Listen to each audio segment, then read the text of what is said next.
এক্সেলের একটি সেল এর ভিতরে বা একটি ঘরের ভিতরে কিভাবে অনেকগুলো লাইন লিখতে হয় সেই নিয়মটি এখন শিখবেন।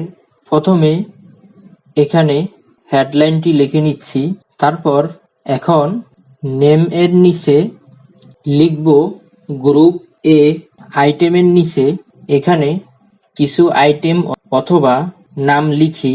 এখানে দেখেন এ গ্রুপে গ্রুপ এ এখানে একটি সেল থাকবে, আর এই ডান পাশে 2টি বা 3টি বা 4টি সেল ক্রিয়েট করব। সেটি করার জন্য একটি নাম অথবা আইটেম লেখার পর কিবোর্ড থেকে অল্টার প্রেস করে এন্টার দিবেন। এখানে 2টি লাইন করলাম, আরও একটি লাইন করার জন্য অল্টার প্রেস করে এন্টার দিবেন।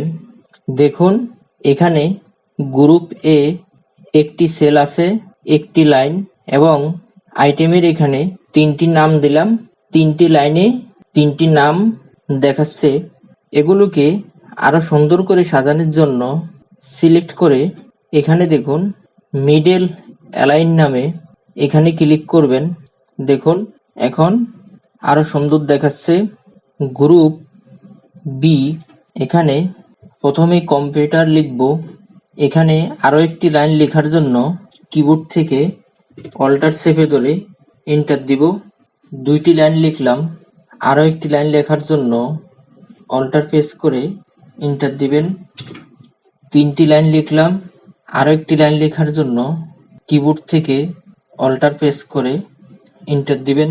এখন এখানে সাইডে যে কোনো এক জায়গায় ক্লিক করবেন। দেখুন গ্রুপ বি এখানে 4টি লাইন তৈরি করলাম। এটিকে সুন্দর করে সাজানোর জন্য সিলেক্ট করে এখানে মিডল অ্যালাইনে ক্লিক করব। এখন আমাদের ফাইনাল কাজ হচ্ছে সিলেক্ট করে বর্ডারের এখান থেকে অল বর্ডার, এবং এখানে দেখুন উপরে এবং নিচে যখন গ্যাপ বেশি দেখাবে তখন এখানে এসে রো এর উপরে মাউস পয়েন্ট উপরে কার্সার রেখে এটিকে চেপে ধরে এভাবে উপরের দিকে টেনে ছোট করে নেবেন। এখন আমাদের কাজ হচ্ছে প্রিন্ট করলে কেমন দেখাবে।